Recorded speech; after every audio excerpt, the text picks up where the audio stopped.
Hello. Hello yes students. Sir. जैसा कि हमने बोला था कि आज से हम लोग सेकंड पेपर शुरू करेंगे। ठीक है। तो सेकंड पेपर आप अभी तक पेपर फर्स्ट किया, आप सेकंड पेपर करोगे। पेपर वन और पेपर टू में डिफरेंस क्या है ये तो आपको पता है ना? मैं पहले भी आपको बतला चुका हूँ।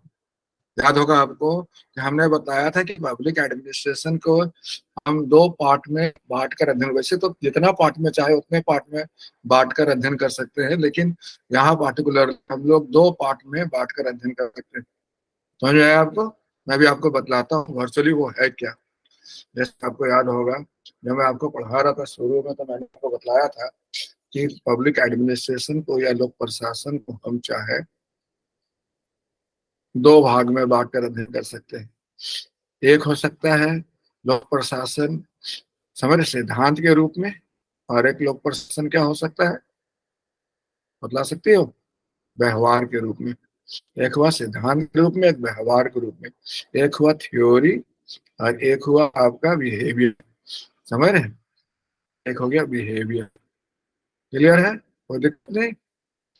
ये जो हुआ इसी को हम लोग कहते हैं प्रशासनिक सिद्धांत, एडमिनिस्ट्रेटिव थ्योरी कहते हैं, जो आप सेक्शन वन हो गया या पेपर वन हो गया। और दूसरे वाले को हम लोग क्या बोलते हैं? भारतीय प्रशासन, जो पेपर टू हो गया आपका। दोनों में अप्रोच का बिल्कुल अलग हो जाता है। एक में हमारा अप्रोच क्या रहता है? एक में हमारा अप्रोच सैद्धांतिक रहता है, और दूसरा में हमारा अप्रोच क्या रहता है बताया जाए? अनुभाविक रहता है। अनुभाविक को अंग्रेजी में हम लोग क्या बोलते हैं? एम्पेरिकल बोलते हैं। एक में हम लोग एम्पेरिकल होते हैं और एक में क्या होता है? थ्योरिटिकल होते हैं। एक में हम लोग सामान्य होते हैं, सामान्य मतलब जनरल, किसी भी देश सभी के लिए अध्ययन करते हैं। और एक में हम लोग क्या होता है? विशिष्ट होते हैं, जैसे खास तौर पर हम लोग भारत के संदर्भ में अध्ययन कर रहे हैं। क्लियर है? फिर आप देखते हैं एक में हमारा अप्रोच सैद्धांतिक होता है, भावात्मक। भावात्मक भावात्मक मतलब क्या होता है? अंग्रेजी में इसको नॉर्मेटिव कहते हैं। और इसको एक को हमें हम लोग का क्या होता है? सकारात्मक। अंग्रेजी में इसको पॉजिटिव कहते हैं। समझ रहे हैं? तो ये बहुत इंपॉर्टेंट हो गया। यानी भारतीय प्रशासन में हम लोग, भारतीय प्रशासन व्यवहार में कैसे काम करता है, समझ रहे? इसका में हम लोग का थ्रस्ट कैसा रहता है? आदर्शात्मक। आदर्शात्मक मतलब आइडियल होता है। आदर्शात्मक। इसमें क्या होता है हमारा? बिहेवियरल होता है। बिहेवियरल मतलब क्या होता है? बिहेवियरल का मतलब होता है व्यवहार। व्यवहार में भारतीय प्रशासन कैसे काम करता है, तो इसमें मतलब आपको मैंने बताया था इसमें होना चाहिए। और टू बी परिप्रेक्ष्य में हमने डिस्कस किया। अभी तक हम लोगों ने जो डिस्कस किया और टू बी परिप्रेक्ष्य में किया। ऐसा होना चाहिए, होना चाहिए परिप्रेक्ष्य में किया।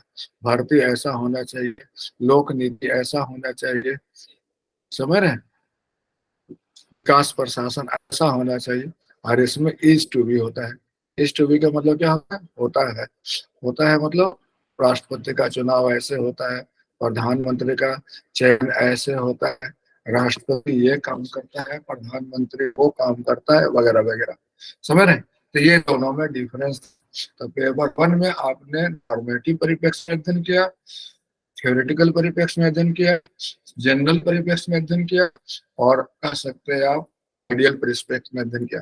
और सेकंड पेपर में यानी उसमें हम लोग उसको एम्पेरिकल परिप्रेक्ष्य में अध्ययन करेंगे, विशिष्ट मतलब स्पेसिफिक परिप्रेक्ष्य में अध्ययन करेंगे, पॉजिटिव करेंगे, बिहेवियरल करेंगे।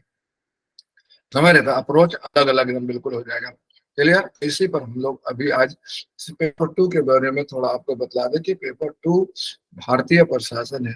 और भारतीय प्रशासन के बारे में आप यही समझ लीजिए, जितना भारतीय सभ्यता पुरानी है, भारतीय राज मतलब समाज पुरानी है, उतना ही पुरानी क्या है? भारतीय प्रशासन भी है। अगर आप उत्तर वैदिक काल में भी जाइएगा, इवन सिंधु घाटी सभ्यता में हम लोग जब अध्ययन करते हैं तो पाते हैं कि उस समय भी एक उत्कृष्ट प्रशासनिक व्यवस्था अस्तित्व में रहा होगा। समझ रहे हैं? और उसका उल्लेख भी मिलता है, प्रमाण भी मिलता है। समझ रहे? वैदिक काल, उत्तर वैदिक काल, महाकाव्य काल, मौर्य काल, मुगल काल, सभी काल में आप देखते हैं भारतीय प्रशासन लगातार रहा है और विकास के क्रम में रहा है। तो उसी संदर्भ में आज हम लोग भारतीय प्रशासन पर थोड़ा वर्कआउट करते हैं। समझे? तो भारतीय प्रशासन के बारे में थोड़ा और भी आपके साथ इंट्रोड्यूस करते हैं, डिस्कस करते हैं। समझ रहे हैं? लेकिन इस चीज को समझने के लिए जरा मैं थोड़ा सा और आपके साथ डिस्कस करना चाहूंगा कि जब भारतीय प्रशासन हुआ, भारतीय प्रशासन वर्चुअली क्या है, भारतीय प्रशासन को आप समझ लीजिए कि ये जो है फंक्शन हो गया किसका, ये फंक्शन हो गया परंपरा और परिवर्तन का। परंपरा का मतलब क्या होता है, परंपरा का मतलब हो गया ट्रेडिशन, और परिवर्तन का मतलब हो गया चेंज। मतलब आप इसमें दोनों चीज देख सकते हैं, परिवर्तन भी देख सकते हैं। और तो परंपरा किस माध्यम से ट्रांसफर हुआ है, वो विरासत के माध्यम से हुआ है, लेगेसी के माध्यम से, एक जनरेशन से दूसरे जनरेशन आया है। समझ रहे, जो चीज आप देखते हैं आज वो मुगल काल में, ब्रिटिश काल में भी किसी न किसी रूप में था, बहुत सारी चीजें। और ये जो है ये चीज परिवर्तन किस परिप्रेक्ष्य में किया गया है, पारिस्थितिक परिप्रेक्ष्य में किया है, क्योंकि परिस्थिति जो है वो चेंज होते रहा है। पारिस्थिति उस हिसाब से क्या हुआ, लोक प्रशासन में भी परिवर्तन होता गया। तो ये आप देखते, एक हो गया, ये हो गया, इसको आप लोग क्या बोलेंगे, लेगेसी। ये लेगेसी हो गया, मतलब बहुत सारा चीज ट्रेडिशन में हम लोग देखते हैं। और बहुत सारा चीज इकोलॉजी के हिसाब से, हम उस दिन भी कुछ दिन पहले आपके साथ जब एडमिनिस्ट्रेटिव चेंज रिफॉर्म पढ़ रहे थे उस समय मैंने बताया था कि किस तरह से बहुत कुछ चेंजेस जो है थ्रू और शुरू से रहा है, कुछ चीजें और कुछ चीजें जो है कालक्रम में डेवलप हुआ है। जैसे भारतीय संविधान में, यह भारतीय शासन व्यवस्था में पंचायती राज व्यवस्था परंपरा से चला है, आज से नहीं। मौर्य काल, मुगल काल, सब काल में किसी न किसी रूप में रहा। लेकिन लोकपाल संस्था हमने स्वीडन के अम्बर्ट्समन संस्था से अपनाया। तो इस प्रकार दोनों चीजों का यहाँ समझ रहे हैं समावेश देखने को मिलता है। तो भारतीय प्रशासन जो है मतलब उद्विकास, मतलब कह सकते हैं उसमें आप देखें बहुत सारा चीज, जैसे ग्राम देते हैं, ग्राम जो है शासन का शुरू से आधारभूत इकाई रहा है कि नहीं, आधारभूत इकाई था कि नहीं, ग्राम हर काल में रहा है, ग्राम शासन का आधारभूत इकाई रहा, और आधारभूत इकाई कह सकते हैं। फिर आप कह सकते हैं बजट हुआ, बजट भी मुगल काल, मौर्य काल सब में होता था। मौर्य काल भी वार्षिक अनुमान पत्र तैयार किया जाता था और उसी हिसाब से साल भर के खर्च मौर्य काल में निर्धारित किया जाता था। तो बजट उस समय बनता था, आज भी बनता है। उसी प्रकार से केंद्रीकरण और विकेंद्रीकरण हमेशा इम्पोर्टेंट रहा, समन्वय हमेशा इम्पोर्टेंट रहा। समझ रहे, तो ये सब चीजें जो है आप देखते हो, केंद्रीकरण विकेंद्रीकरण, जैसे आप देख सकते हो कि मुगल प्रशासन का पतन का कारण क्या रहा, तो मुगल प्रशासन का पतन का कारण रहा अत्यधिक केंद्रीकरण। औरंगजेब के शासन काल में शासन का कुछ ज्यादा ही केंद्रीकरण कर दिया, जिसके कारण बिखर गया। और मौर्य प्रशासन के पतन का कारण क्या रहा, अत्यधिक विकेंद्रीकरण, उन्होंने शासन ज्यादा बढ़ा लिया और उसको कंट्रोल नहीं कर पाए। तो ये सब केंद्रीकरण विकेंद्रीकरण मुद्दा हमेशा इम्पोर्टेंट रहा। और सबसे इम्पोर्टेंट जो आज सुशासन बोलते हैं हम लोग, गुड गवर्नेंस बोलते हैं, ये भी हमेशा इम्पोर्टेंट रहा है। समझ रहे हैं, जैसे मौर्य काल में कह सकते हैं आप, तो मतलब कैसे अशोक के समय धम्म जो था वो आप सुशासन का पर्याय मान सकते हैं। फिर आप कह सकते हैं अकबर के शासन काल में सुलह कुल बोल सकते हैं, सुशासन का प्रतीक है। तो इस प्रकार आप देखते हैं सुशासन यानी good governance has been important right from beginning. Good governance हमेशा इम्पोर्टेंट रहा है, समझ, आज भी इम्पोर्टेंट है। तो इस तरह से आप देखते हैं, जैसे आज हमने आपको उस दिन बता रहा था गुड गव इसके कम्युनिकेशन के बारे में, कि कम्युनिकेशन, डिसीजन मेकिंग, लीडरशिप और भी जितने भी एडमिनिस्ट्रेशन के एस्पेक्ट है थ्रू आउट इम्पोर्टेंट रहे हैं और आगे भी रहेंगे। तो good governance that's very important. तो मैं बतला रहा था कि भारतीय प्रशासन कब, इट इज टाइम इमेमोरियल, मतलब आप समझ लो भारतीय प्रशासन उतना ही पुराना है, उतना ही पुराना, जितना पुराना क्या हो गया, भारतीय सभ्यता। भारतीय सभ्यता जितना पुराना है उतना पुराना जो है भारतीय प्रशासन है, भारतीय सभ्यता के समान पुराना हो गया। समझ रहे हैं, जैसे भारतीय सभ्यता सिंधु घाटी सभ्यता से हम भारतीय प्रशासन को जोड़ कर देख सकते हैं। तो भारतीय सभ्यता के समान पुराना हो गया प्रशासन, और खुद विकास के निरंतर क्रम में है। निरंतर क्रम मतलब हमेशा रहा। उसको मैंने दिखलाने के लिए एक बहुत इंपॉर्टेंट चीज यहाँ पर भी आपको मैं शेयर करूंगा, इससे आपको समझना बहुत आसान हो जाएगा। जैसे देखिए ये जो डायग्राम है, स्केच है, इसको मैंने दो भागों में बांट दिया है। एक तरफ तो है ये जो है घटक है, जो घटक मतलब कॉम्पोनेंट इसको कहते हैं, कौन कौन सा चीज आई, एक पीरियड हो गया, ये पीरियड है। पीरियड में समझ रहे हैं, जैसे आप मुगल काल, मौर्य काल वगैरह वगैरह। सबसे पहले हमने लिया है प्री मौर्य। प्री मौर्य का मतलब मौर्य के पहले का काल, जैसे वैदिक काल, उत्तर वैदिक काल वगैरह, महाकाव्य काल वगैरह आ गया। फिर मौर्य काल लिया, फिर मुगल काल लिया, फिर ब्रिटिश काल लिया, फिर स्वतंत्रता के प्राप्ति के बाद का भारत लिया, और अभी जो वर्तमान में भारत है उसको लिया। एक कंटेम्पररी हो गया, अभी जो करंट सिचुएशन है सो हमारे लगातार कंटिन्यूअसली चल रहा है। समझ पर बहुत सारे लोग को देखते होंगे कि मुगल काल में भारतीय प्रशासन की जब बात करते हैं तो भारतीय प्रशासन में कुछ लोग आज के तारीख में मुगल काल के बारे में मतलब अलग राय रखते हैं, या मौर्य काल के बारे में अलग राय रखते हैं। तो उनको यहाँ बतलाना आवश्यक है कि भारतीय प्रशासन जो है वो विकास थ्रू आउट करते रहिए, और विभिन्न शासन का विभिन्न कालों में उस हिसाब से प्रभावित हुए। अच्छा, मौर्य काल में उस समय जो तत्कालिक परिस्थिति थी उस हिसाब से प्रभावित हुआ, गुप्त काल में उस समय के परिस्थिति से प्रभावित हुआ, मुगल काल में मुगल कालीन परिस्थितियों से प्रभावित हुआ, ब्रिटिश काल में ब्रिटिश कालीन परिस्थितियों से प्रभावित हुआ। स्वतंत्रता प्राप्ति के बाद तो व्यापक परिवर्तन हो गए, और अभी जो है वर्तमान में परिवर्तन का क्रम जारी रहा। तो इसको मैंने पीरियड दिया, मौर्य प्रशासन, मुगल के प्री मौर्य। प्री मौर्य मतलब मौर्य की पर, इसमें सिंधु घाटी सभ्यता वगैरह भी आ सकता है, लेकिन सिंधु घाटी सभ्यता पर हम ज्यादा ट्रस्ट नहीं करते, इसलिए कि उसके बारे में अभी भी हमारे पास पूरा ऑथेंटिक इंफॉर्मेशन नहीं आया, क्योंकि उसने डिस्क्रिप्शन को ढंग से पढ़ा नहीं गया।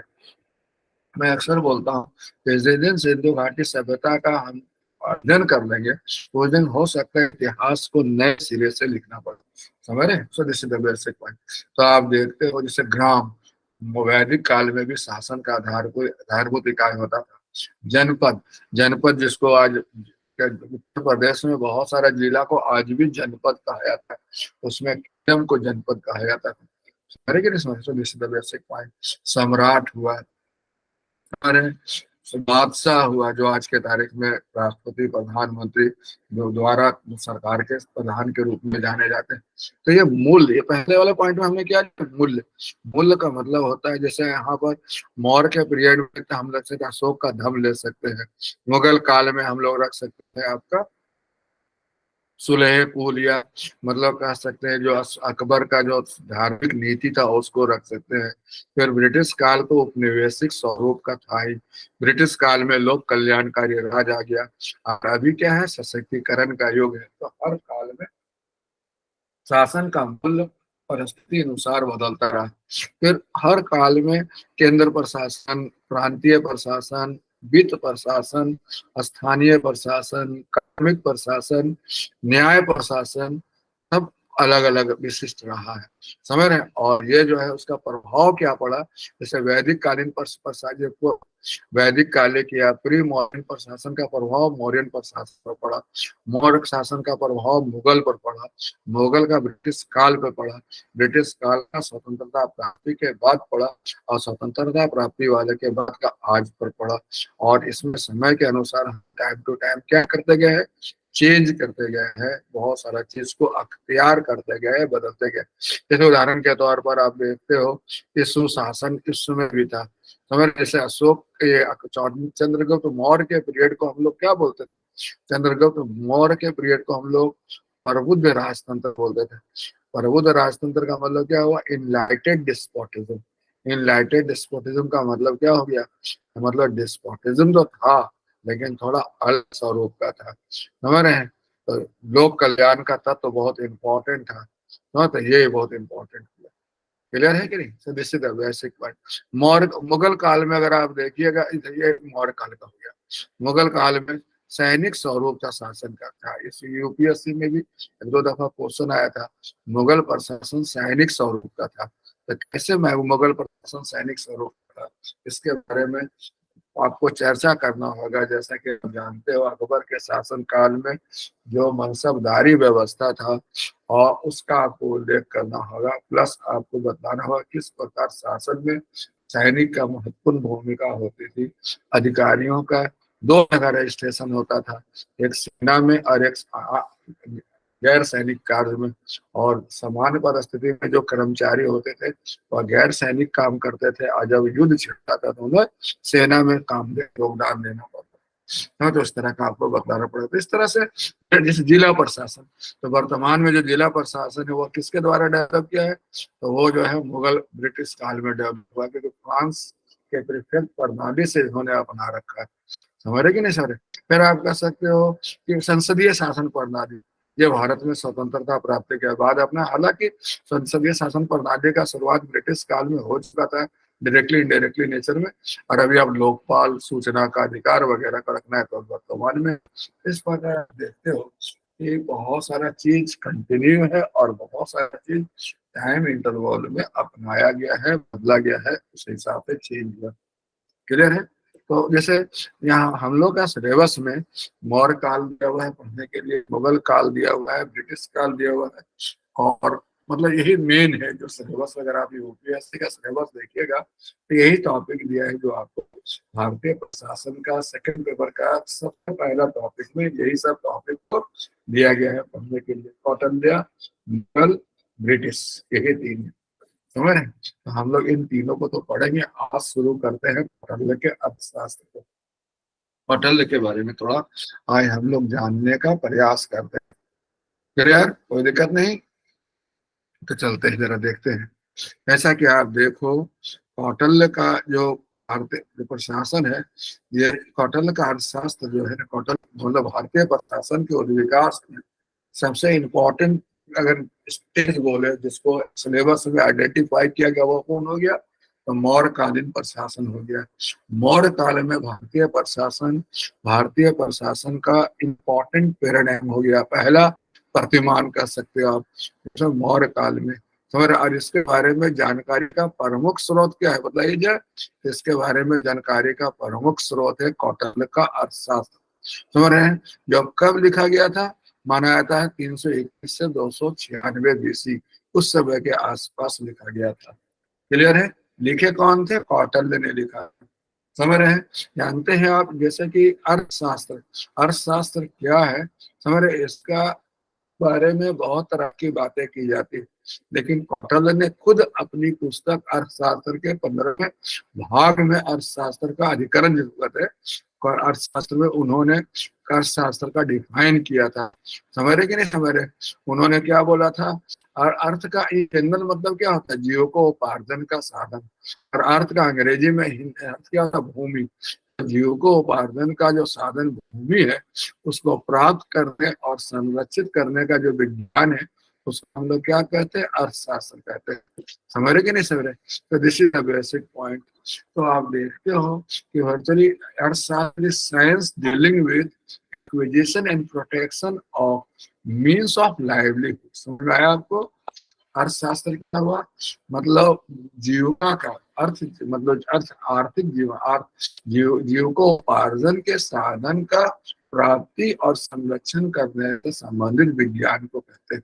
क्लियर है। इसमें इसके दो उद्देश्य होते हैं। इसका क्या उद्देश्य होता है अर्थशास्त्र का, वर्तनी का दो उद्देश्य है, एक है पालन करना और दूसरा लाभ।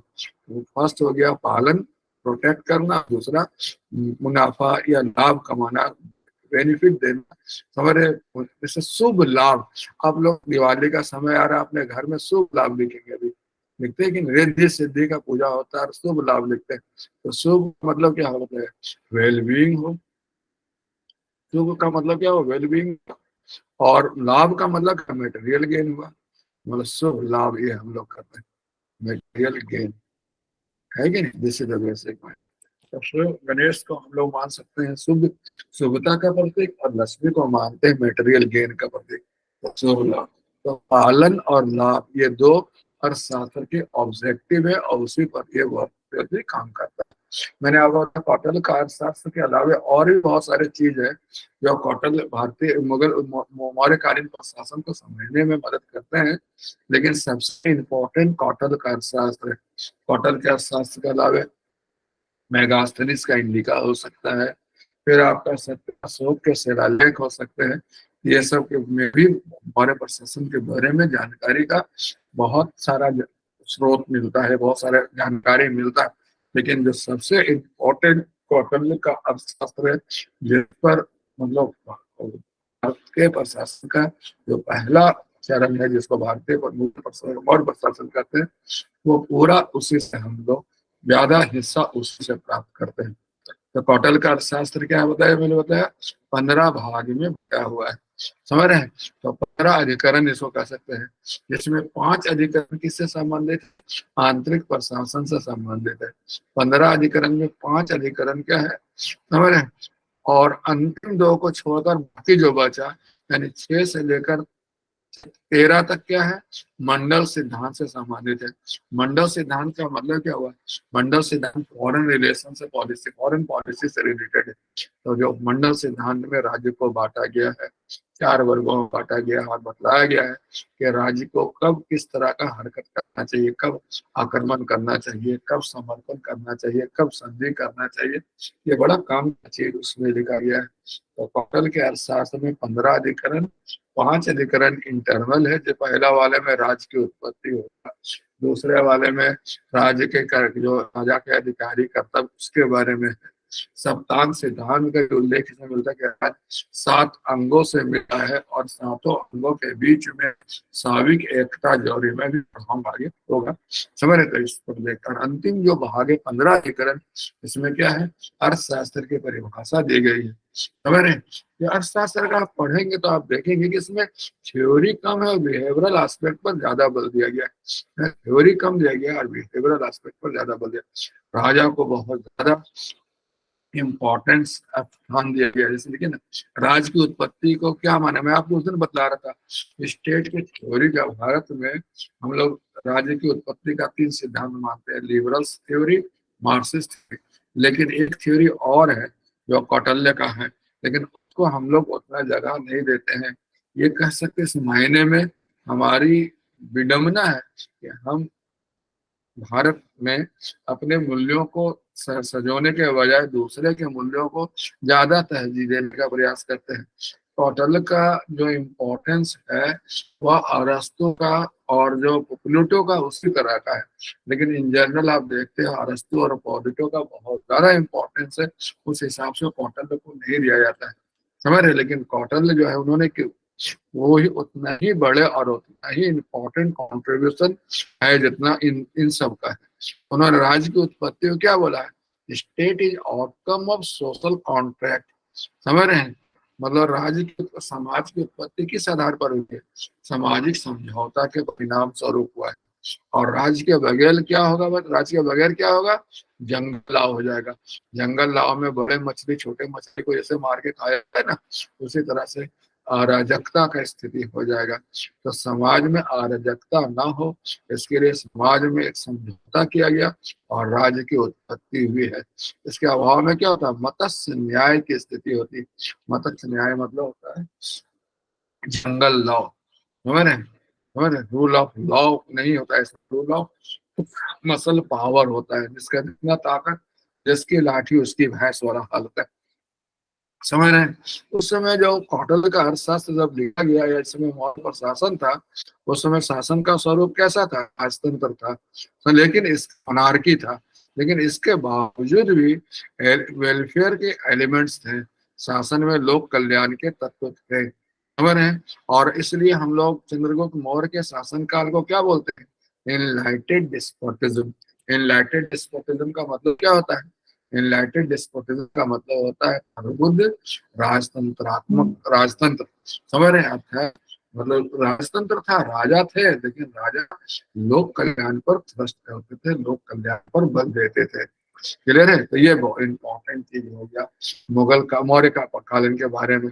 अभी थोड़ा पहले मैंने आपको बता रहा था कि भले राज्य की उत्पत्ति किस आधार पर हुई, तो राज्य की उत्पत्ति हुई है सामाजिक समझौते के परिणाम स्वरूप हुई है।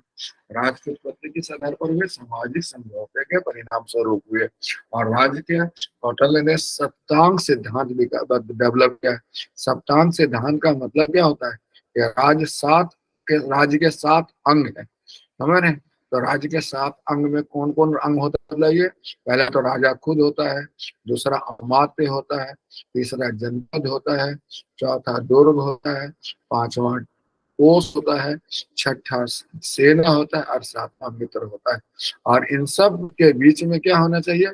सार्विक एकता बहुत जरूरी है। ऑर्गेनिक यूनिटी बहुत आवश्यक है। और राजा को कोई भी निर्णय लेने के पहले निर्णय पूर्व इन पक्षों पर क्या है? विचार आवश्यक है। निर्णय पूर्व इन पक्षों पर विचार आवश्यक। तो इन पक्षों पर विचार करके ही राजा को निर्णय लेना चाहिए। समझ रहे कि नहीं समझ रहे? तो this is very important point. राज्य की उत्पत्ति सामाजिक समझौते का अनुसार हुआ है। राज्य के 7 अंग होते हैं, सातों अंगों के बीच स्वाभाविक एकता आवश्यक है। राजा को कोई भी निर्णय लेने के पहले इन सब पर विचार करना आवश्यक है। जो मौर्यकालीन प्रशासन था वह कैसा था? केंद्रीकृत प्रशासन था। मौर्यकालीन प्रशासन कैसा रहा होगा? केंद्रीकृत प्रशासन रहा होगा निश्चित रूप से। और क्या रहा होगा? मतलब विशाल भूभाग में फैला हुआ था। अफगानिस्तान वगैरह सब इसके अंतर्गत में आता, बहुत विशाल भूभाग में फैला हुआ था, बहुत बड़ा शासन था ये। मतलब विशाल भूभाग कह सकते हैं। मतलब एक बड़े भूभाग पर राजनीतिक एकता थी। पर राजनीतिक एकता होने से पॉलिटिकल यूनिटी था। और एक पॉलिटिकल एकता थी। एक समान सिक्का था।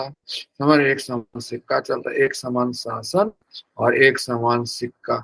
ये बहुत इंपॉर्टेंट, इसलिए हम लोग मौर्यकालीन प्रशासन का यहाँ पर उल्लेख करते हैं। और एक समान शासन और एक समान सिक्का वही देश में चल भी रहा है ना। एक समान सब नहीं हो रहा है कि एक चुनाव, एक न्याय व्यवस्था। तो आज की तारीख में उस समय भी उसी तरह की व्यवस्था थी। विशाल भूभाग में फैला हुआ पाकिस्तान का बहुत सारा भाग जो आज पाकिस्तान में है, उस समय भारत में पहले तक्षशिला और क्या क्या सब भारतीय प्रशासन मौर्यकालीन प्रशासन के अंतर्गत आता था। क्लियर है? शासन का स्वरूप कैसा था? केंद्रीकृत था। और मूल्य कैसा था? मूल्य तो अभी थोड़ा पहले आपको बताया क्या था? प्रबुद्ध राजतंत्रात्मक। तो प्रबुद्ध राजतंत्रात्मक का मतलब क्या हुआ? प्रबुद्ध राजतंत्रात्मक का मतलब हुआ कि जो इनलाइटेड डिस्पोटिज्म, मतलब इनलाइटेड डिस्पोटिज्म का मतलब क्या हुआ? कि राजतंत्र तो था लेकिन लोक कल्याण के तत्व को शामिल किए हुए था। तो प्रबुद्ध राजतंत्रात्मक। क्लियर? जैसा कि आप जानते हो केंद्र प्रशासन का शीर्ष पर कौन था? तो केंद्र प्रशासन के शीर्ष पर राजा थे, उसको सम्राट कहते हैं। समझ रहे? और सम्राट में सभी अधिकार उस समय क्या था? केंद्रीकृत था। जितना अधिकार केंद्र का, विधायी अधिकार, कार्यकारी अधिकार, न्यायिक अधिकार, सब किसमें सीमित था? राजा में निहित था, सम्राट में निहित था। कौटिल्य ने अपने राजा को बहुत ज्यादा तवज्जो दिया है, बहुत इज्जत दिया है। कौटिल्य आपने देखा होगा यूपीएससी में क्वेश्चन भी आया था, राज्ञान सुख प्रज्ञान सुखे राज्ञान सुखे। मतलब राजा का सुख किसके सुख में निहित है? प्रजा के सुख में है। राजा को जो प्रिय है वह अपना उसे हित ना समझे, बल्कि जो प्रजा को प्रिय है उसे अपना हित समझे। ये बात आज से 2000 वर्ष से भी ज्यादा वर्ष पहले कौटिल्य ने कहा था कि प्रजा के सुख में ही राजा का सुख निहित होता है। ये क्वेश्चन यूपीएससी में आया है। और प्रजा के सुख में राजा का सुख, प्रजा के हित में ही राजा का हित। जो चीज राजा को प्रिय है उसे अपना हित में ना समझे, बल्कि जो चीज प्रजा को प्रिय है उसे अपने हित में समझे। इसी चीज को, उसी को केंद्र बिंदु बनाकर यूपीएससी क्वेश्चन एक दफा पहले पूछ रखा है। तो कौटिल्य पर बहुत यूपीएससी में क्वेश्चन आया है। मैं भी इस टॉपिक को खत्म करने के बाद इस टॉपिक पर क्या क्या क्वेश्चन यूपीएससी में आया उसको जरूर डिस्कस करूंगा। समझ रहे? और मैं आपको बताऊंगा कि आपको चाहिए एक किताब से इसको सप्लीमेंट करना, जो प्रशासनिक चिंतक किताब एडमिनिस्ट्रेटिव थिंकर का प्रसाद वाला, उसमें देखना कौटिल्य के अर्थशास्त्र पर मटेरियल है। उस पर एक आर्टिकल लिखा है, पूरा एक चैप्टर क्वार्टर लिखा है, उसको पढ़ना, उससे फायदा होगा। समझ रहे हैं? So this is the basic point. तो केंद्र मतलब बोले केंद्र का शासन का स्वरूप मौर्य काल में क्या था? केंद्रीकृत था। और उसके केंद्र के शीर्ष पर कौन थे? राजा थे, जिनमें क्या था? समस्त विधायी, कार्यकारी और न्यायिक अधिकार समाहित था। और उनके सहायता के लिए क्या था? 18 तीर्थों का क्या था? अधिकारी तंत्र था। समझ रहे? 18 तीर्थों का। 18 तीर्थ का मतलब क्या हुआ? Higher official. मतलब हायर ऑफिशियल को हम लोग क्या बोलते थे? तीर्थ कहते थे। तीर्थ, तीर्थ स्थल नहीं, तीर्थ, तीर्थ कहते थे। समझ रहे? तो इसमें 18 तीर्थ में कौन कौन थे? सबसे पहला तीर्थ था मंत्री, दूसरा हो गया पुरोहित, तीसरा हो गया सेनापति, और चौथा युवराज। युवराज कहते थे। ये चार जो थे ना, ये ज्यादा इंपॉर्टेंट थे। क्या मतलब, राजा के बाद नेक्स्ट इंपॉर्टेंट कौन था? राजा के बाद नेक्स्ट इंपॉर्टेंट मंत्री था। उसके बाद पुरोहित, जो धार्मिक कार्यों का प्रधान था। फिर सेना का प्रधान सेनापति कहलाता था। और फिर युवराज जो था, राजा का उत्तराधिकारी होता था। राजा का जो संतान हुआ, युवराज हुआ, राजकुमार हुआ, वो जो राजा के बाद वो शासन संभालता था। ये चार बहुत इंपॉर्टेंट थे, इन चारों का बहुत ज्यादा। उसके बाद और कौन कौन थे? द्वारिका, द्वारिक। तो द्वारिक का मतलब क्या होता है? Chief reception officer. Chief reception officer का मतलब क्या होता है? जो स्वागत करता जो होता था, उसको हम लोग क्या बोलते? द्वारिक बोलते थे। अंतर्वेशिक, जो अंतपुर का रक्षक था, इंटरनल सिक्योरिटी वाले को हम लोग क्या बोलते थे? अंतर्वेशिक। फिर प्रशस्त, सीमा सुरक्षा बल को हम लोग क्या बोलते थे? सशस्त्र बोलते थे। जो धन का संग्रह करता था, उसको हम लोग क्या बोलते थे? समाहर्ता कहते थे। जो धन को रखता था, उसको हम लोग क्या बोलते थे? सन्निधाता कहते थे। सन्निधाता, सन्निधाता कहलाता था। पैदल सेना के प्रधान को हम लोग क्या बोलते थे? परदेष्टा। समझ रहे हैं? शहर का प्रधान नायक, मतलब नागरिक कार्यों का प्रधान शहर का पौर, महापौर कहलाता था। समझ रहे? खान जो होता था, खान वगैरह माइंस जिसको कहते हैं, उसका प्रधान क्या कहलाता था? कर्मांतक कहलाता था। समझ रहे? फिर मतलब मंत्री परिषद अध्यक्ष था। दंडपाल था, जो दंड जुडिशियल एडमिनिस्ट्रेशन का हेड था। फिर आप कह सकते हो दुर्गपाल कौन था?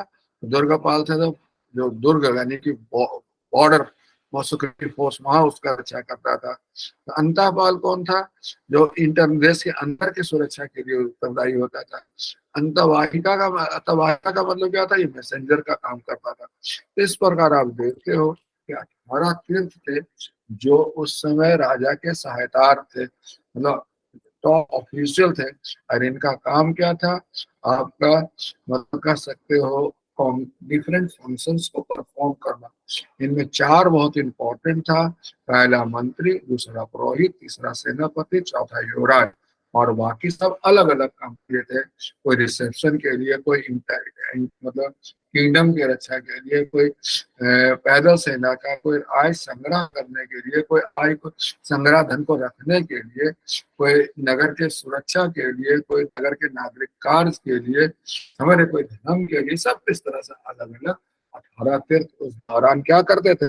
काम करते थे। राजा को उनके कार्यों में क्या करते थे? मदद करते थे। क्लियर है? कोई दिक्कत नहीं। अब हम लोग देखते हैं उसके बाद क्या था। अब उसके बाद हम लोग यहाँ पर देखते हैं कि प्रांत था। तो प्रांतीय प्रशासन का स्वरूप कैसा होता है? तो जैसे यहाँ पर देखते हैं प्रांत थे, केंद्र शासन। इस तरह से देखा जाए मौर्य मुगल का मौर्य कालीन प्रशासन को अगर हम लोग हायरार्की में देखें, मौर्य कालीन मौर्य कालीन भारतीय प्रशासन बोल दे तो ज्यादा अच्छा होगा। मौर्य कालीन भारतीय प्रशासन, समझ रहे? उसी प्रकार अगर हम लोग मुगल कालीन भारतीय प्रशासन बोले तो बहुत तरह का जो संदेह लोगों के दिमाग में वो दूर हो सकता है ना? मौर्य कालीन मुगल कालीन भारतीय प्रशासन, वो भारतीय प्रशासन था। समझ रहे? इसमें क्या हो, केंद्र में कौन हो गया? तो केंद्र में आप देखते हो जिसको राजा बोलते थे। राजा के साथ जो है बहुत ज्यादा मतलब कह सकते हैं इज्जत, प्रतिष्ठा, राजा को ईश्वर का अंश माना जाता था। समझ के नहीं समझ? जैसे आप देखते हो बादशाह, मुगल काल में आप पढ़ोगे तो बादशाह शब्द आएगा।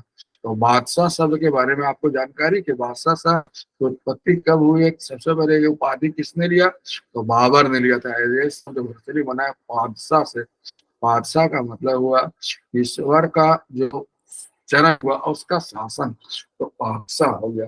ईश्वर के बिहाफ में जो शासन करता है उसी को बादशाह कहते हैं।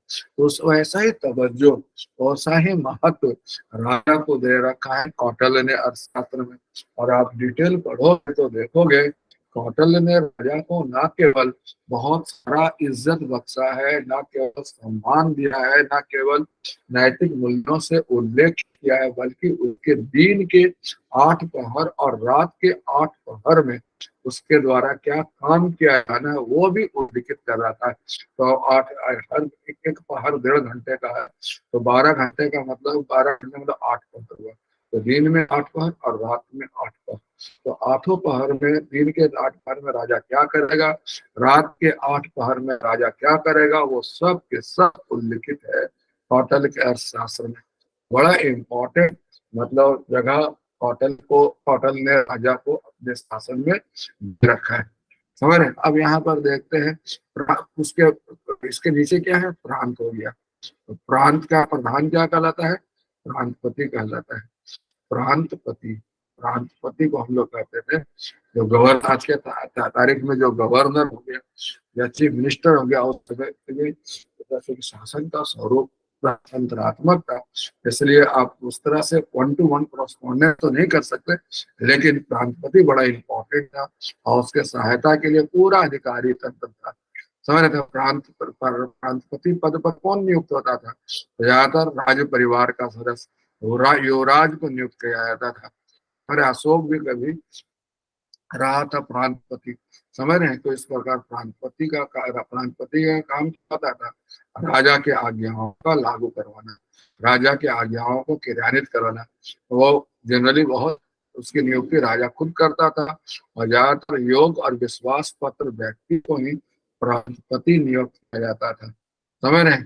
तो राजा का केंद्रीय सरकार के आदेशों का पालन कराने का जिम्मा प्रांतपति में होता था। तो मौर्य प्रशासन प्रांतों में बटा हुआ था और प्रांतों का प्रधान क्या कहलाता था, प्रांतपति कहलाता था। क्लियर है। तो this is very important thing. अब हम लोग देखते हैं प्रांतीय प्रशासन फिर नीचे किस में बटा हुआ था, स्थानीय प्रशासन में बटा हुआ था। और स्थानीय प्रशासन कैसा था, 2 भागों में बटा हुआ था। शहर का अलग था, ग्राम का अलग था।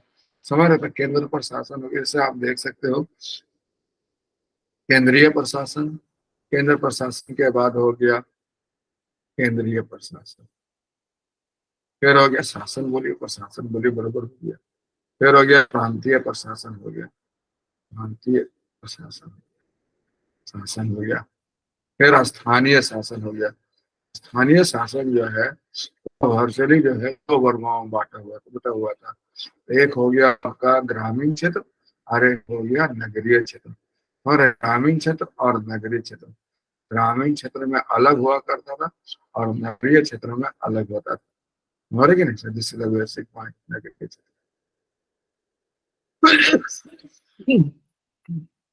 ग्रामीण क्षेत्र, जो ग्राम का स्थिति जो मुगल काल में था, मौर्य काल में था, वो क्या था, अर्ध स्वायत्त प्रकृति का होता था। अर्ध स्वायत्त प्रकृति का मतलब बहुत ज्यादा ऑटोनॉमी उसको दिया गया था। अरे गांव को बहुत ज्यादा ऑटोनॉमी था, पूरी तरह तो ऑटोनॉमस नहीं था, लेकिन क्वाजी था। क्वाजी मतलब आधा, तो बहुत सारे मामले में उसको स्वायत्तता दी गई थी। ग्राम का प्रधान क्या कहलाता था, ग्राम का प्रधान कहलाता था ग्रामिक। ग्राम का प्रधान क्या कहलाता है, ग्राम, जिसकी तुलना वर्तमान में आप किससे कर सकते हैं, मुखिया से कर सकते हैं। वर्तमान में जो मुखिया है उसके तुलना वर्तमान में आपके मौर्य काल में किससे कर सकते हैं, ग्रामीण, मुगल काल में ग्रामीण से कर सकते हैं। जब नगर का जब बात आती है तो नगर पालिका जो पाटलिपुत्र नगर पालिका बहुत इंपॉर्टेंट हुआ करता था। इसके बारे में जानकारी आपको कहाँ से मिलता है, मेगास्थनीज के इंडिका से। मेगास्थनीज का इंडिका पढ़िएगा ना, मेगास्थनीज के इंडिका से आपको शहरी नगर पालिका के बारे में जानकारी मिलती है कि पाटलिपुत्र नगर पालिका हुआ करता था। 30 सदस्यों का क्या था, एक परिषद था। 30 मेंबर्स होते थे। ये 4 वार्डों में बटा हुआ था और 6 समितियों के माध्यम से काम करता था। और इसका जो प्रधान होता था वो क्या कहलाता था, महापौर कहलाता था। आप मतलब इस बात को मतलब थोड़ा आश्चर्य करेंगे, आज से 1000 वर्ष पहले भी बिहार में खास तौर पर पाटलिपुत्रा में स्थानीय शासन उच्च कोटि का था, बहुत बेहतर क्वालिटी का था। इवन विदेशी लोगों का रख रखाव का भी उस समिति के माध्यम से व्यवस्था की गई थी। जैसे आज देखते हैं पाटलिपुत्र पटना नगर निगम जो है वार्डों में बटा हुआ, तो उस समय भी बटा हुआ था। उस समय भी, आज भी समिति के माध्यम से काम करता है, उस समय भी समिति के माध्यम से काम करता है। आज भी उनको महापौर कहते हैं, मेयर कहते हैं, उस समय भी महापौर कहते हैं। इस तरह से आप देखते हो कि बहुत उच्च कोटि की व्यवस्था उस दौरान देखने को मिलता है। यहाँ पर देखते हैं बड़ा इम्पोर्टेंट है कि वित्त प्रशासन जो था वह बहुत इम्पोर्टेंट है। वित्त प्रशासन जो है, वित्त प्रशासन फाइनेंस एडमिनिस्ट्रेशन जो मुगल काल, मौर्य काल में बहुत ही कुछ कोटि का था। उस समय भी वार्षिक अनुमान पत्र तैयार होता था जो आधुनिक बजट के समान है, और उसके अनुसार क्या होता था, सभी व्यय किया जाता था।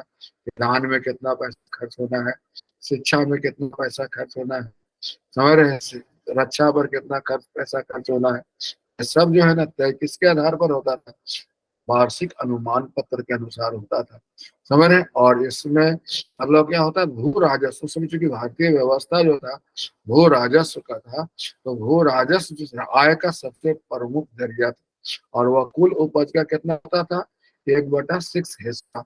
जितना उपज था उसका 1/6 हिस्सा कौन ले लेती थी, राज्य ले लेती थी भू राजस्व के रूप में। और शीर्ष पर कौन बैठा हुआ था, तो शीर्ष पर बैठा हुआ था समाहर्ता और फिर सन्निधाता। तो समाहर्ता अभी भी आप कलेक्टर को हम लोग समाहर्ता कहते हैं, और सन्निधाता कौन हो गया, तो सन्निधाता आप समझ लीजिए वित्त मंत्रालय हो गया या आरबीआई टाइप का हो गया। या सन्निधाता जहाँ पैसा जमा हो जाता है, और पैसा लाता कौन है, समाहर्ता लाता है, समझ। और उसके बाद आप देखते बहुत सारे थे वित्त से जुड़े हुए अधिकारी थे जिनका काम था, ग्रामीण था, स्थानीय था, समझ रहे मतलब उसमें देखोगे तो बड़ा इंपॉर्टेंट है। 10 गांव के लिए अलग व्यवस्था था, 50, 100 ग्राम 200 ग्राम का अलग व्यवस्था था, 800 ग्राम के लिए अलग व्यवस्था था।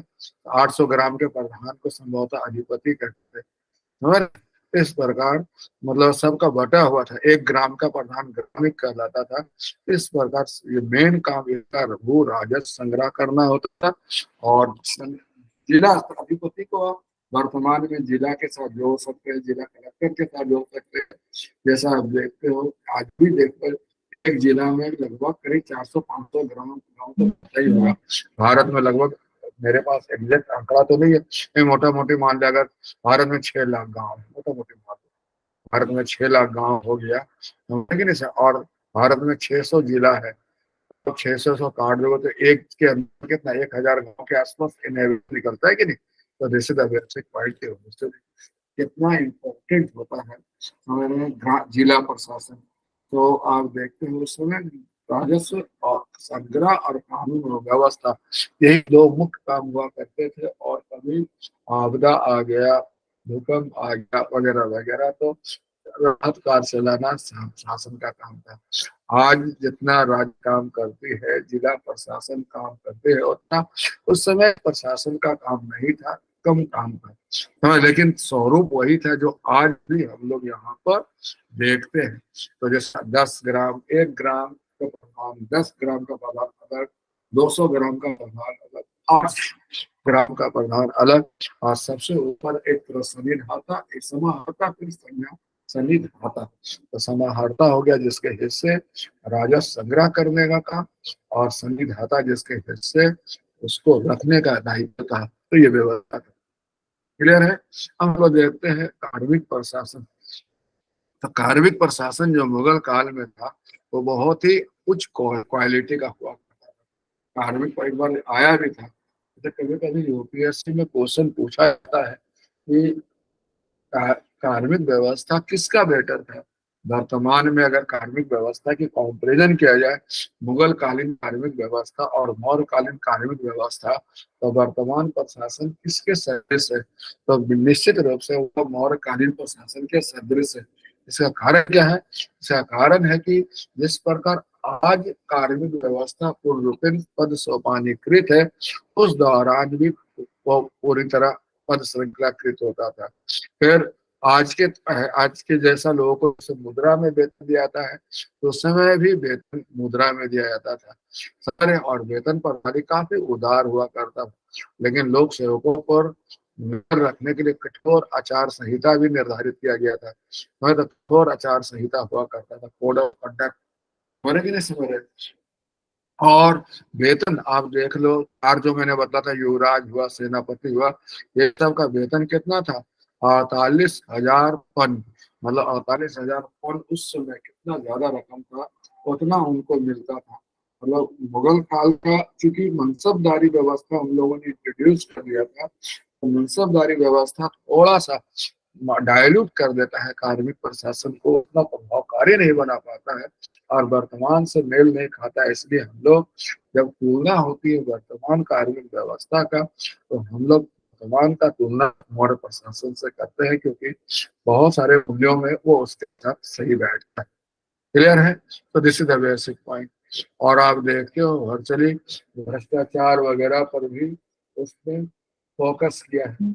भ्रष्टाचार, जैसे कौटिल्य ने भ्रष्टाचार के संदर्भ में बताया, जो जैसे शासन में भ्रष्टाचार का समस्या है, उसमें भी भ्रष्टाचार के बारे में कौटिल्य ने बताया था कि जिस प्रकार एक व्यक्ति जीव पर अगर संपत रखता है, तो उसके स्वाद चखे बगैर नहीं रह सकता।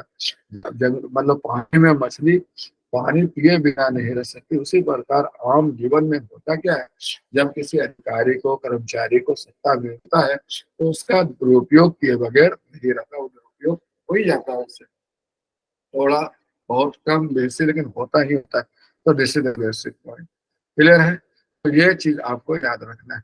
तो मतलब आपको बतलाना है कि जो चीज भारतीय प्रशासन में संरचना के दृष्टि से देखा जाए, प्रक्रिया के दृष्टि से देखा जाए, व्यवहार के दृष्टि से देखा जाए, जो आज मिलता है कमोबेश रूप से उस समय भी भारतीय प्रशासन में अवेलेबल था।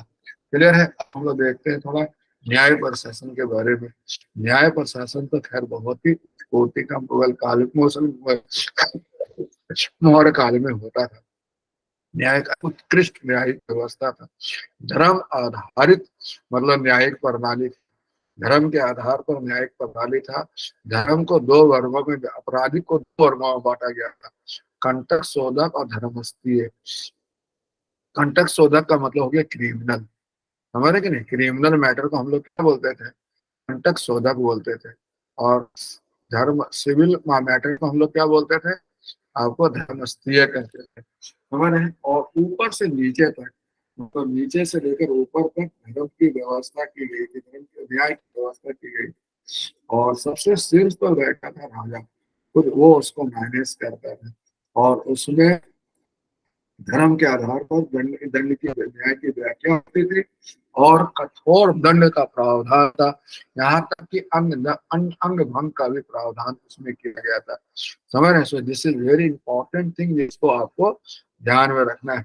मतलब ये मौर्य प्रशासन वाला बहुत सारा चीज मुगल प्रशासन में भी रहा, मुगल प्रशासन में बहुत सारा चीज फिर ब्रिटिश प्रशासन में रहा। कहते हैं कि जब भारत में ब्रिटिश आए, तो न्याय प्रशासन को उन लोगों ने नहीं छेड़ा, उनको लगता था कि वो संवेदनशील विषय है, इसलिए वो उसको बहुत दिनों तक उसी रूप में कंटिन्यू रखा।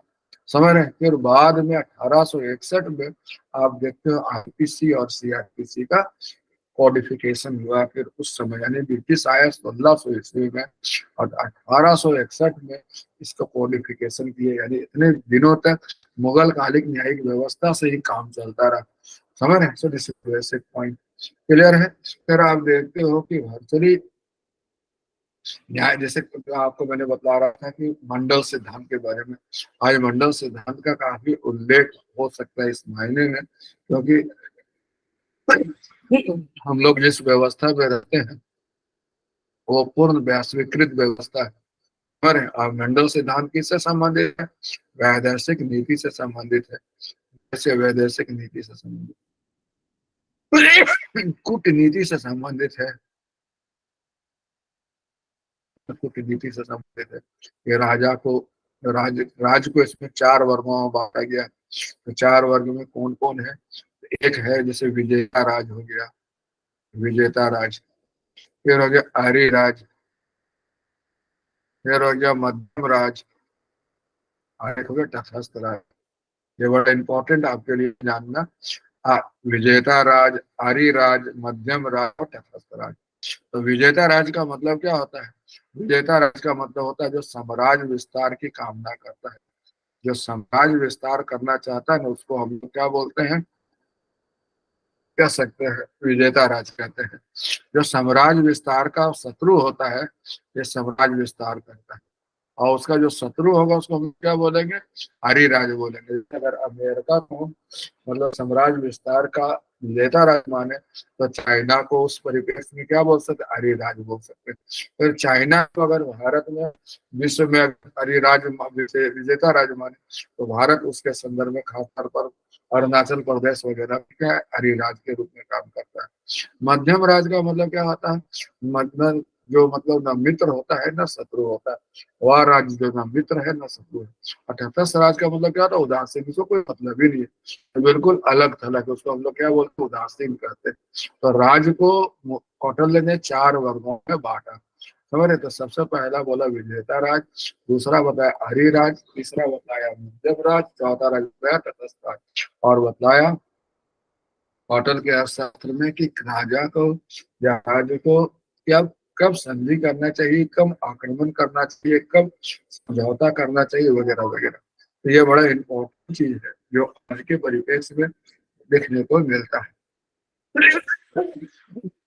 तो इस प्रकार अब हम आपको साथ कौटिल्य के प्रशासन में, कौटिल्य के काल में या कौटिल्य के द्वारा रचित अर्थशास्त्र के आधार पर भारतीय प्रशासन के बारे में बतला रहे थे, जो मुगल मौर्य काल में देखने को मिला। मौर्यकालीन प्रशासन और कौटिल्य के अर्थशास्त्र में लिखित मतलब जो शासन व्यवस्था है, उसके बारे में कुछ लोग थोड़ा सा अलग राय रखते हैं। उनका कहना है कि कौटिल्य के अर्थशास्त्र में जो जो लिखा गया है वह कौटिल्य का कोरी कल्पना हो सकता है, समझ रहे? क्योंकि वैसा शासन था नहीं, कुछ लोग का मानना है। कुछ लोग का मानना है कि जो एविडेंस है अवेलेबल है, जो चीज आज हम देखते हैं कि आज भी समानता का पद है, आज भी हम लोग देखते हैं कि भू राजस्व अनुमान पत्र, वार्षिक अनुमान पत्र वगैरह की व्यवस्था है, तो उससे कह सकते हैं कि कोई भी शासन व्यवस्था हवा में तो नहीं डेवलप हुआ होगा, निश्चित रूप से किसी खास विचारधारा, परिस्थिति इत्यादि के परिप्रेक्ष्य में डेवलप हुआ होगा।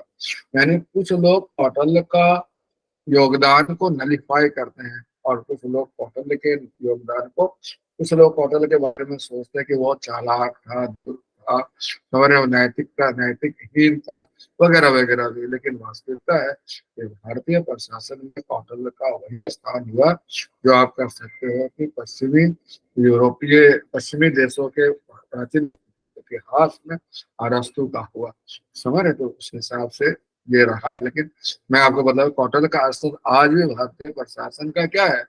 महत्वपूर्ण स्रोत है, महत्वपूर्ण ग्रंथ है कौटिल्य का अर्थशास्त्र। समझ? आज भी इस पर काफी रिसर्च हो रहा है। आज भी मौर्य प्रशासन के बारे में अगर जानकारी का कोई स्रोत हमारे पास अवेलेबल है तो कौटिल्य का अर्थशास्त्र। इसमें कई जो शब्द है, कई जो पद है जिसका हम उल्लेख करते हैं, आज भी व्यवहार में क्या देखते हैं? प्रचलित पाते हैं। और बहुत सारे इसके मूल्य इस शासन काल में जो बहुत सारे जो मूल्य विकसित हुए, आज के शासन प्रणाली पर भी उनका गहरा प्रभाव है। उस दौरान डेवलप हुए संस्थाएं तो संभवतः संभव नहीं है कि इतना दिनों तक रहा जाए, लेकिन मूल्य तो है जो कंटिन्यू कर गया है। आपको मैंने बताया ना, मूल्यों का संस्था, जैसे भारतीय प्रशासन को अगर आज के तारीख में हम बोले कि भारतीय प्रशासन में मूल्यों का सिलसिला सदियों पुराना, सदियों पुराना का मतलब क्या है? बहुत सारे वैल्यू है, बहुत दिनों से चला आ रहा, आज भी चलता आ रहा है। तो मूल्यों का सिलसिला सदियों पुराना है। लेकिन जो मौजूदा ढांचा जिसमें हम आप है, वह कब डेवलप हुआ? ब्रिटिश शासन काल में डेवलप हुआ, और फिर स्वतंत्रता प्राप्ति के बाद उसमें भारी बदलाव आया है, और आज भी परिवर्तन का क्रम जारी है। अभी आपको मैं कुछ दिन पहले बता रहा था कि आईपीसी और सीआरपीसी को फिर से बदलने जा रही है भारत सरकार। और उनका मानना है कि 1860-61 में जो कानून बन 2020-22 के परिस्थिति को एड्रेस करने में सक्षम नहीं है, इसलिए शासन सरकार आज इसको बदलने जा रही है और इसके जगह नया कानून बनाने जा रही है। तो इस प्रकार आप देखते हो कि परिवर्तन का क्रम भी जारी है और मूल्यों का सिलसिला भी चला आ रहा है। फिर ऐसा पंचायती राज देखो, आज पंचायती राज में भी हम नया दिन कुछ ना कुछ परिवर्तन करते रहते हैं। अगर देखोगे 1992 में संवैधानिक दर्जा दिया गया और आज 2023 में तो कम से कम 10 बार इस बीच में छोटा मोटा परिवर्तन इसमें होता रहा है, अधिनियम के माध्यम से चेंज किया जाता रहा है और लगातार परिवर्तन चल ही रहा है। इस प्रकार आज हमने आपके साथ मौर्य प्रशासन के बारे में बताया। हमारे कल मैं आपके साथ जब डिस्कस करूंगा तो फिर आपको बतलाऊंगा इस पर किस तरह क्वेश्चन आया है, कुछ क्वेश्चन डिस्कस करूंगा। फिर अगला जो मुगल कालीन प्रशासन होगा उसके बारे में बताऊंगा। तो मैं आपको सजेस्ट यही करूंगा कि रीडिंग के रूप में आप लोग जो है वो प्रसाद एंड प्रसाद से पढ़ सकते हैं, या फिर ऑडियो वगैरह किताबें भी महेश्वरी की किताब में आपको कौटिल्य का शास्त्र मिल सकता है। साथ में क्वेश्चन बैंक जरूर देखें ताकि ये जाने कि इस टॉपिक पर किस तरह से क्वेश्चन आता है और उसी हिसाब से पढ़ने का प्रयास करें। मैं अक्सर देखता हूँ कि ओपीएस के क्वेश्चन जो होते हैं वो देखने में बहुत सरल लगते हैं लेकिन वास्तव में होते नहीं है। इसमें काफी कंटेंट, काफी डाटा, काफी इंफॉर्मेशन देने की आवश्यकता होती है ताकि सही मार्क्स आपको मिल सके। तो this is all about today. हम लोग मिलते हैं कल अपने समय में किसी और टॉपिक के साथ। Okay, all the best. ठीक है।